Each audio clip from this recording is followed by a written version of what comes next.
you know what? Everyone thinks they can do magic. I can do magic too. All I gotta do is abracadabra.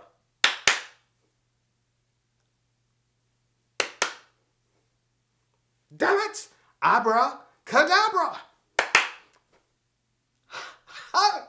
It worked!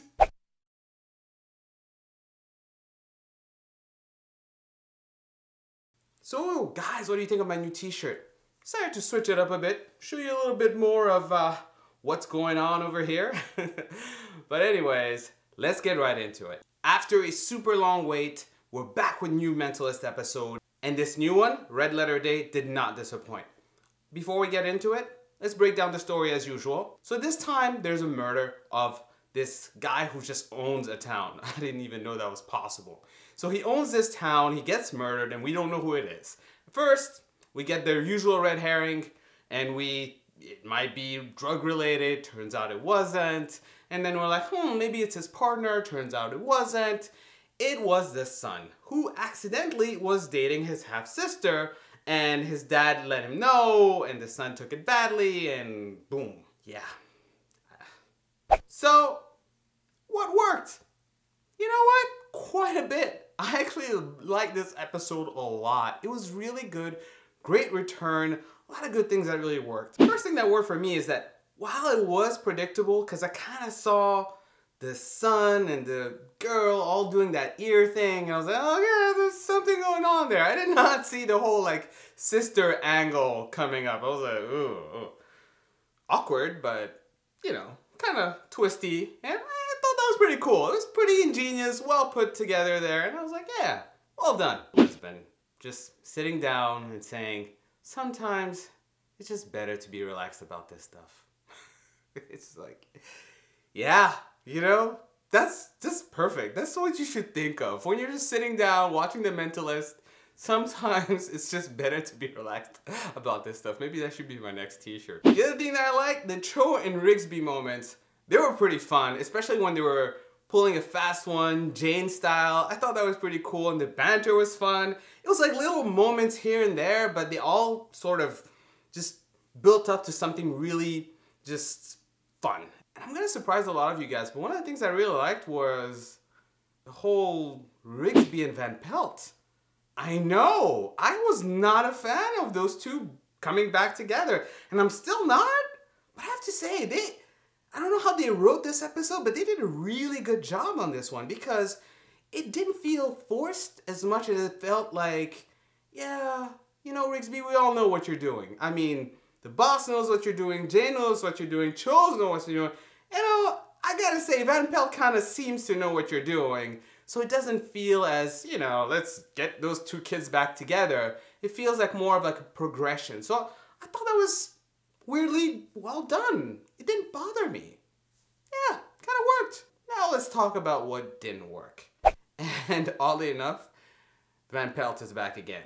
Now, it's nothing to do with Rigsby per se. It's more of the fact that she's now dating some other guy. Okay, has the character of Van Pelt learned nothing from dating? You cannot date perfect strangers. I'm sorry. They could all be Red John associates. Stay within the confines. I mean, literally, Rigsby is your only option here.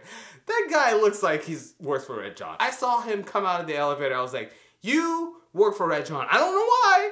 Even if you don't, you look like you should. You know, you might want to consider it. A career change, perhaps. The other thing that really didn't work was no Lisbon moments. I mean, not like, oh, Patrick, I love you, or something like that. No, nothing like that. But I just like the whole Jane and Lisbon having banter. Like, being in a car together, talking it out. I felt it was a little bit of that, just not enough. I know, maybe I'm asking too much, but you know what? I like what I like. I just wanted more. That kind of wraps it up for what didn't work. Let's move on to the WTF moments. Kirkland is my favorite character right now. I don't know who he is. He might be Red John, he might be an associate, he might be the other Jane. Anyways, I don't know who he is, but I kind of like his approach. It's kind of badass. It's kind of, you know, using the resources of Homeland Security to just get what Jane has, doing like a download. And Jane kind of knowing that that's happening, you're like, whoa, what? This is people double-crossing people? I was like, ooh. The whole Jane versus Kirkland thing is pretty interesting, and I think it's gonna develop into some big moment. I don't know what it's gonna be about, but it's gonna be pretty big, and I can't wait to see more of that. The other WTF moment comes from next week's preview with 7 suspects, and apparently Jane knows who they are. I'm just wondering who's on the list. Yeah, who's the 7? I mean, Kirkland for sure. I mean, he has to be on the list.